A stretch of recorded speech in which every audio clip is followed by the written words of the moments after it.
Greetings, everyone, and welcome to the Occult Think Tank. My name is Greg. In this video, I am going to address some comments that Jordan Peterson made regarding God and the subject of hell. So people often ask me, do you believe in God? Which I don't like that question. I don't like that question. I really don't like how whiny that answer was made out to sound. I don't like that question. As if what you like or dislike matters at all when you are asked, do you believe something exists? This is a very simple yes or no answer. Your opinion on the character of the thing you are asked about is not what you're being asked to include. Including it speaks more to the narrow-mindedness of the religious people that will hear it. If he would simply have said no, then it could be accurately defined as he is an atheist, because all atheism is about is disbelief in the existence of a God or gods. It is not asking you, do you know a God exists? Because if people are going to be honest, yeah, I know, honesty is to Christianity like ash steaks are to vampires. However, if people are going to be honest when asked, do you know if a God exists, everyone would have to say no. Because if you say yes, then the next logical question is, upon what evidence do you base this knowledge? Faith can't be a defense here either, because what you have faith or belief in is not how you know something.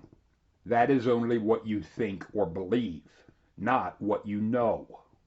This makes the question, do you believe in God, a loaded question. Loaded because if you do not say what the religious person wants to hear, they will shut you down immediately. This speaks far more to their narrow-mindedness than it does to your possible disbelief.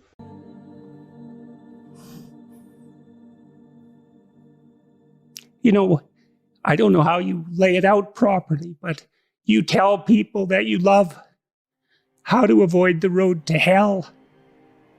And you don't do that because you're shaking your finger at them or because you're a moral authority. You do it because you don't want them to burn. And I think there's too much of the moral authority still in the church and not enough of the love that helps people avoid the fire. Me whether or not I believe in God, and I've answered in various ways. No, but I'm afraid he probably exists. I don't want to ignore the clear emotional reaction Jordan Peterson has to even thinking about the subject of hell. Even before he said a word about it, you could visibly see that this was something that was very distressing. I can tell Jordan wants to be a good person. The problem is, how can you be a good person while at the same time not risk offending the evil Christian that gets their rocks off on the idea of those that think differently than them and laugh at their ideas being endlessly tortured?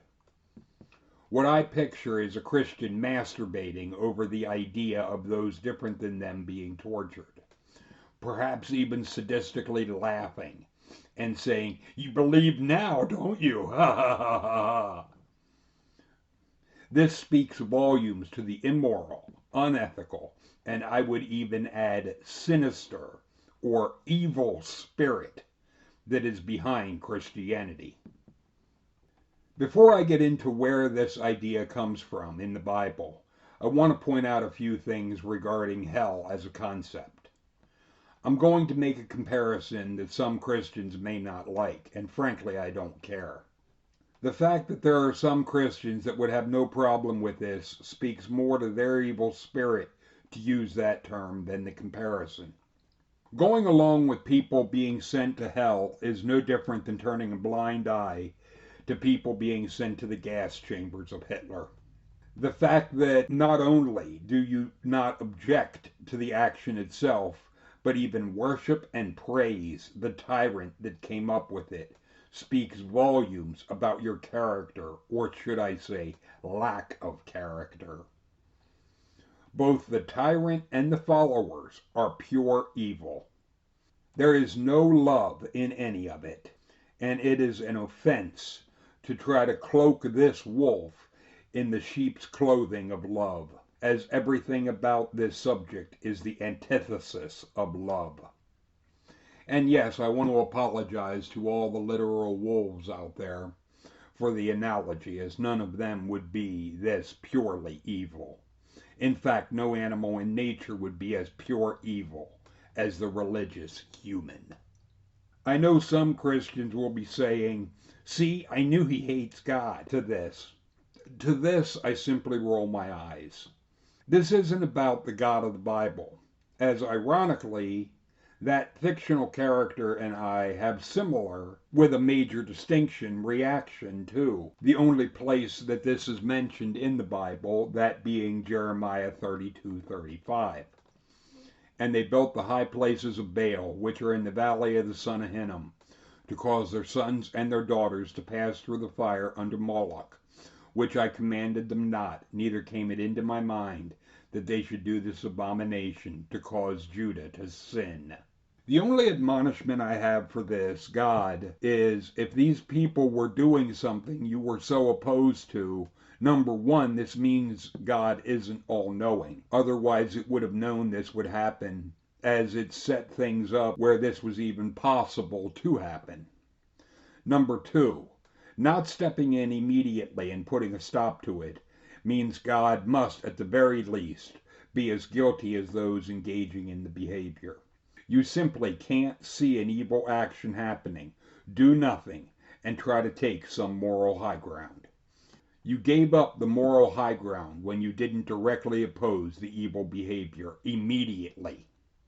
The major distinction I would make personally is I would immediately step in and put a stop to the evil behavior. Free will be damned.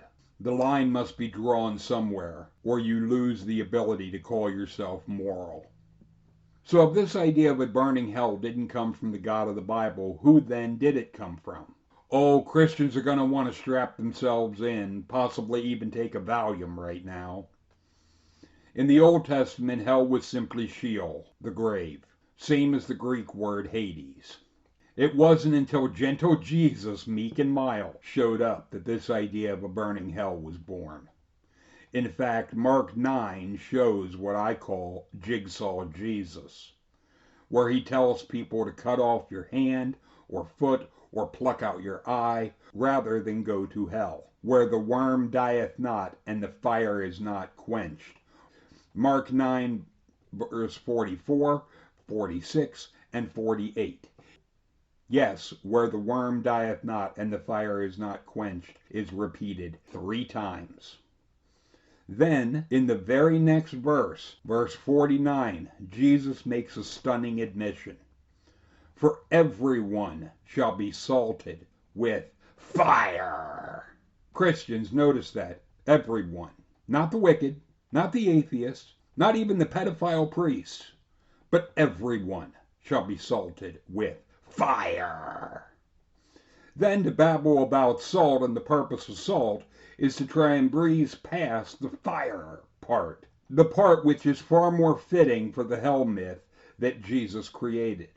But I also want to draw your attention back to Jeremiah 32:35, where it states, to cause their sons and daughters to pass through the fire unto Moloch.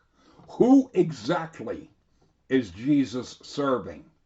Because if you compare and look at to pass through the fire unto Moloch with Mark 9:49, everyone shall be salted with fire. It seems to my brain as if Jesus is serving Moloch, which would add to the idea that I have put forward that Jesus is Lucifer.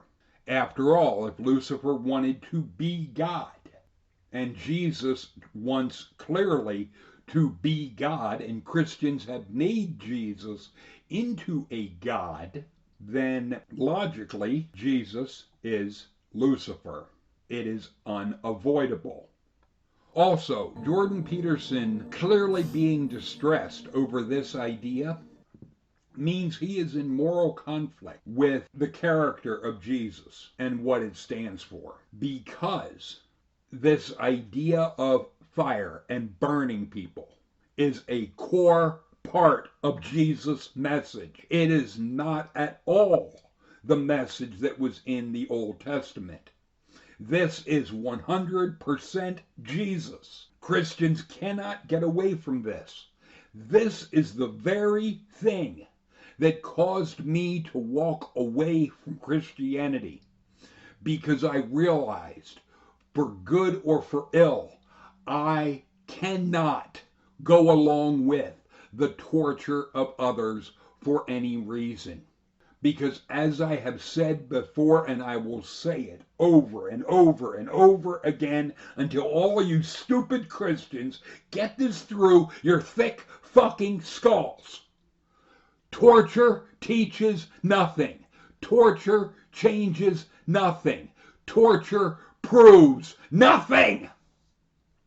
The only thing it shows is that the one doing the torture is the one that is truly sick and evil, as well as those that not only do not oppose it, but worship and praise the one doing it. It is no different than worshiping and praising Hitler for the gas ovens. Christians, you cannot get away from this black eye. This is simply the message of Jesus, and you can't soften it. You can't whitewash it. You can't get away from it. You must face it. And yes, I will rub your nose in it just like the dog that pissed in the carpet. I will rub your nose in it over and over again until you fucking see it. This is why I hate Jesus. Everything about it.